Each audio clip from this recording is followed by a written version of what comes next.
కూటమి ప్రభుత్వం అధికారంలోకి వచ్చిన తర్వాత కాకినాడ కేంద్రంగా విదేశాలకి అక్రమంగా తరలివుతున్నటువంటి రేషన్ బియ్యం అక్రమ రవాణా అయితే అడ్డుకట్ట వేస్తున్నటువంటి పరిస్థితి అందరికీ కూడా తెలిసిందే. ఇటీవల భారీ ఎత్తున విదేశాలకు వెళ్తున్నటువంటి రేషన్ బియ్యాన్ని అయితే పట్టుబడ్డాది. ఈ నేపథ్యంలోనే ఎప్పటికప్పుడు కాకినాడ పోర్టు సరిహద్దు ప్రాంతాల్లో అలాగే ఈ యొక్క పోర్టు ప్రాంతాలు ఏవైతే ఉన్నాయో అక్కడి నుంచి అయితే మొత్తం గట్టి నిఘా ఏర్పాటు చేయడం కాకుండా ఎప్పటికప్పుడు చెక్ పోస్టులు కూడా నిర్వహించి రేషన్ బియ్యం వెళ్తున్నటువంటి ప్రతిదీ కూడా చెకింగ్ చేస్తున్నటువంటి పరిస్థితి ప్రధానంగా ఉంది.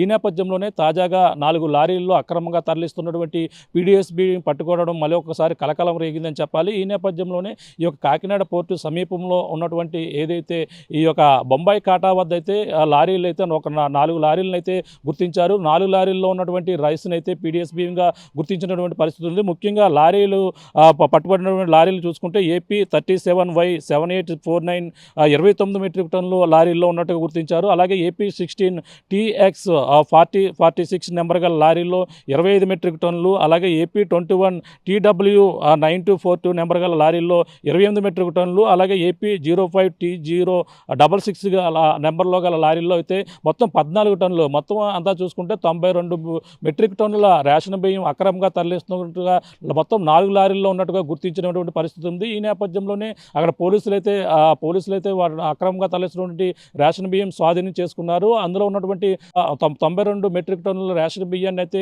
ఈ యొక్క గొడానికి తరలించి ప్రస్తుతం అయితే సీజ్ చేసినటువంటి పరిస్థితి ఉంది. సివిల్ సప్లైస్ అధికారుల ఆధ్వర్యంలో ఈ యొక్క ఏదైతే జేసీ జాయింట్ కలెక్టర్ ఎవరైనా రాహుల్ మీనన్కి అయితే ఈ సమాచారం ఇచ్చిన నేపథ్యంలో వాటిపై కేసు నమోదు చేశారు. ఇప్పుడు ఎక్కడి నుంచి ఈ యొక్క బియ్యం లారీలు ఎక్కడి నుంచి వస్తున్నాయి, ఎక్కడి నుంచి ఈ బియ్యం తరలిస్తున్నారు అనేది కూడా ఆ కోణంలో విచారిస్తున్నటువంటి పరిస్థితి ప్రధానంగా ఉందని చెప్పాలి. మొత్తం మీద కాకినాడ కేంద్రంగా అక్రమంగా తరలిస్తున్నటువంటి రేషన్ బియ్యాన్ని అడ్డుకట్ట వేసేందుకైతే ప్రభుత్వం నిరంతర నిఘా ఏర్పాటు చేసిన నేపథ్యంలోనే తాజాగా ఏదైతే ఈ యొక్క బొంబాయి కాటా వద్ద అయితే కాకినాడ పోర్టు సమీపంలో 2 చెక్ పోస్టులు అయితే ఏర్పాటు చేశారు. అందులో ముఖ్యంగా ఈ యొక్క బొంబాయి కాటా వద్ద కూడా చెక్ పోస్ట్ ఏర్పాటు చేశారు. అక్కడి నుంచి ఏ బియ్యం ఎక్కడి నుంచి వెళ్తున్నాయి అన్నీ కూడా పూర్తిగా ఎప్పటికప్పుడు సివిల్ సప్లై అధికారుల ఆధ్వర్యంలో ఈ నిఘా అయితే ఏర్పాటు చేసినటువంటి పరిస్థితి ఉంది. తాజాగా ఈ నిఘాలోనే మరొక 4 లారీల నుంచి అక్రమంగా తరలిస్తున్నటువంటి రేషన్ బియ్యం అయితే పట్టుబడడంతో స్థానికంగా కలకలం రేపింది.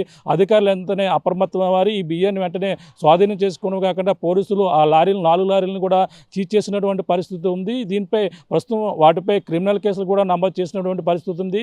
ఈ విధంగా అక్రమ రవాణా చేస్తే రేషన్ బియ్యాన్ని ఎవరైనా సరే దాటిపై కఠిన చర్యలు ఉంటాయని అధికారులు ఇప్పటి నుంచి కూడా మొదటగా అక్కడ 6A కేసులు కూడా నమోదు చేశారు. వీటిపై నిరంతరం నిఘా కూడా ఏర్పాటు చేశారు. అందులో భాగంగానే ఈ తాజాగా రేషన్ బియ్యం అక్రమంగా తరలిస్తున్నటువంటి పరిస్థితి ఉన్న నేపథ్యంలో 4 లారీల రేషన్ బియ్యం మరొకసారి పట్టుబడడంతో దీనిపై పోలీసులు కావచ్చు, అలాగే సివిల్ సప్లై అధికారులు కూడా దీనిపై విచారణ అయితే చేపడుతున్నారు. ఎవరైతే ఇప్పుడు ప్రస్తుతం 92 మెట్రిక్ టన్నుల రేషన్ బియ్యాన్ని పట్టుబడిన నేపథ్యంలో ఈ లారీలు ఎక్కడి నుంచి వచ్చే కోణంలో విచారిస్తున్నటువంటి పరిస్థితి ప్రధానంగా ఉందని చెప్పాలి. ఏదేమైనా కాకినాడ కేంద్రంగా వెళ్తున్నటువంటి అక్రమ రేషన్ బియ్యం అడ్డుకట్ట వేసేందుకు అధికారులు నిరంతరం కూడా చెక్ పోస్టుల ద్వారా చెకింగ్లు అయితే నిర్వహిస్తున్నటువంటి పరిస్థితి ప్రధానంగా ఉందని చెప్పాలి. ఏ విధంగా తాజాగా పట్టుబడినటువంటి లారీలు ఎక్కడి నుంచి వస్తున్నాయో దానిపై పోలీసులు కావచ్చు, అలాగే రెవెన్యూ సివిల్ సప్లై అధికారులు కూడా పూర్తి విచారణ అయితే చేపడుతున్నటువంటి పరిస్థితి ప్రధానంగా ఉందని చెప్పాలి.